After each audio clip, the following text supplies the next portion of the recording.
Ready start. अध्यक्ष जी, पश्चिमी उत्तर प्रदेश में इलाहाबाद हाई कोर्ट की एक बेंच कायम हो, यह एक पुरानी मांग है जो कि पूरी तरह से जायज़ है। मैं समझता हूँ कि बहुत दिनों से उत्तर प्रदेश में जितने भी मुख्यमंत्री हुए हैं उन सभी ने इस पर अपनी सहमति जाहिर की है कि एक बेंच वहां पर होनी चाहिए। आपने अभी जो वक्तव्य दिया, इससे पहले उत्तर प्रदेश की मौजूदा सरकार ने आपको सिफारिशें भेजी थी और आपने अपनी कठिनाइयों और दिक्कतों की बात यहाँ पर बयान की। मैं समझती हूँ कि हमारे घोषणा पत्र में यह बात है कि हम सस्ता न्याय दिलाने की खास तौर से छोटे तबके को कोशिश करेंगे और उसको देखते हुए आप इस बात को मानते हुए आप हमदर्दी से काम कर रहे हैं। आपको यह भी मालूम है कि हाई कोर्ट के सामने कितने मामले लंबित हैं। साथ ही मैं यह बात भी कहना चाहूँगी कि जब हम आज़ाद हुए थे हमारे देश की आबादी 34 करोड़ थी जो कि आज 68 करोड़ हो गई है। उस वक्त आपने ज़्यादा से ज़्यादा 50 करोड़ की आबादी पर अपने कार्यक्रम बनाए होंगे, लेकिन अब 68 करोड़ आबादी हो गई है। उसको देखते हुए यह जो वहाँ के लोगों की जायज़ मांग है कि मेरठ में हाई कोर्ट की बेंच खोली जाए, उससे मैं भी सहमत हूँ। वैसे इसमें किसी ज़िले का कोई झगड़ा नहीं है। आपके हिसाब से जहाँ भी ज़्यादा से ज़्यादा लोगों को फ़ायदा पहुँच सकता हो वहीं पर आप बेंच कायम कर दीजिए।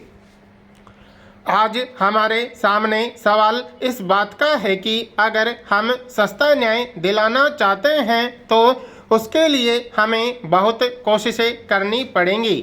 हमारा कानून बेलचक कानून नहीं है जिसमें हम कोई तरमीम नहीं कर सकते। हमने बहुत सी तरमीमें की हैं। फिर उत्तर प्रदेश सबसे बड़ा राज्य है जिसकी 12 करोड़ आबादी है।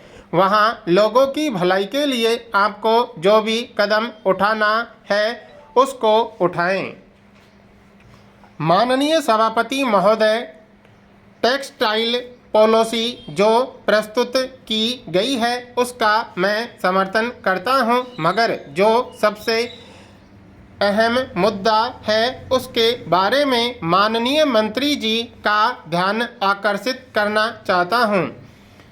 सिख यूनिट्स के संबंध में आपने इस पॉलिसी में कुछ इस प्रकार के मुद्दे रख दिए हैं जिनकी वजह से जो लोग जानबूझकर इस टेक्सटाइल इंडस्ट्री को सिख बनाते हैं उनको प्रोत्साहन मिलेगा। इसलिए मेरा यह कहना है कि जो लोग मिक्स मैनेजमेंट की वजह से टेक्सटाइल इंडस्ट्री सिक बनाते हैं उनकी तरफ आपको ध्यान देने की आवश्यकता है।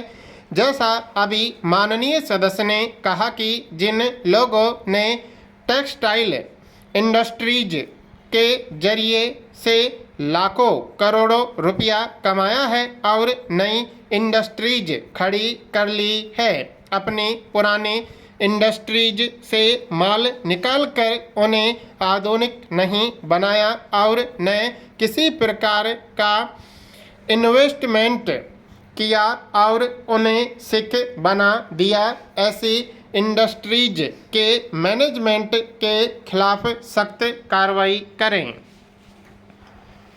उपाध्यक्ष महोदय, मैं इसका समर्थन करता हूं और मंत्री जी से निवेदन करता हूं कि हाई कोर्ट की बेंच कहीं बने, लेकिन जो लोग इस की मांग कर रहे हैं उनको इसको एक मुद्दा बनाकर आपस में लड़ने का काम मंत्री जी न करें और जो एक जगह चुनने का अधिकार सब ने अपने आप को दिया है, इस अधिकार का प्रयोग करके आप एक समुचित स्थान का चयन करें।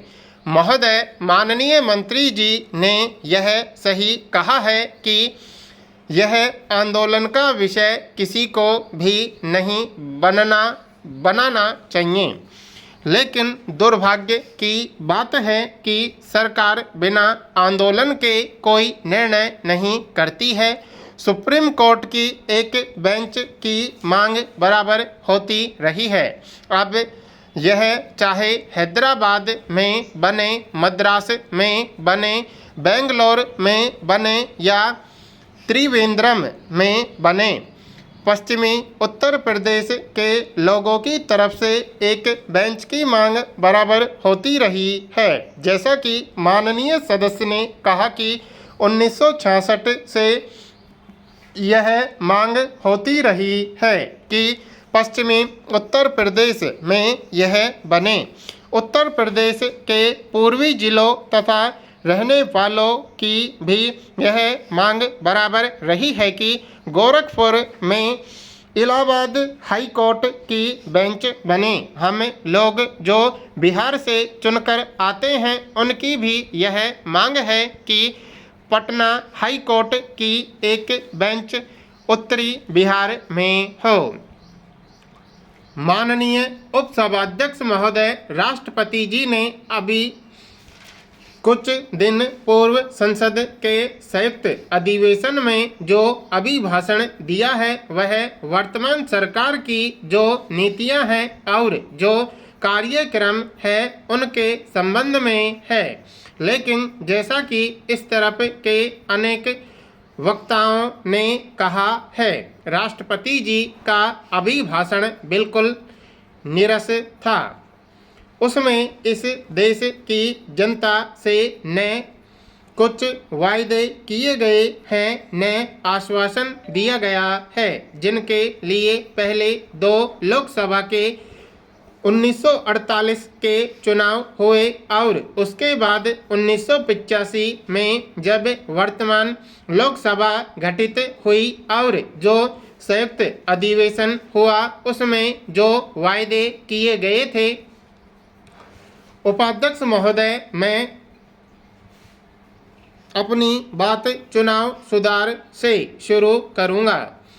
17 जनवरी 1985 को राष्ट्रपति जी ने संयुक्त अधिवेशन में अपना अभिभाषण दिया था।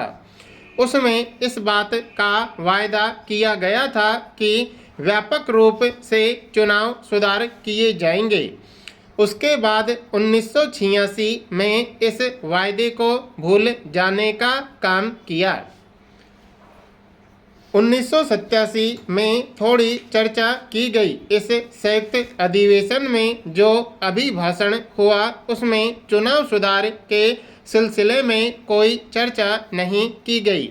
इस देश में जो चुनाव प्रणाली है उसके संबंध में सभी पक्षों की राय है कि चुनाव कानून में व्यापक संशोधन होना चाहिए। इसलिए सरकार के आदेश पर चुनाव आयोग ने इस देश के प्रबुद्ध लोगों से और जितने भी राजनीतिक दल हैं, चाहे राष्ट्रीय स्तर के हैं चाहे प्रादेशिक स्तर के हैं या क्षेत्रीय स्तर के हैं, उनसे बराबर इस सिलसिले में सुझाव मांगे।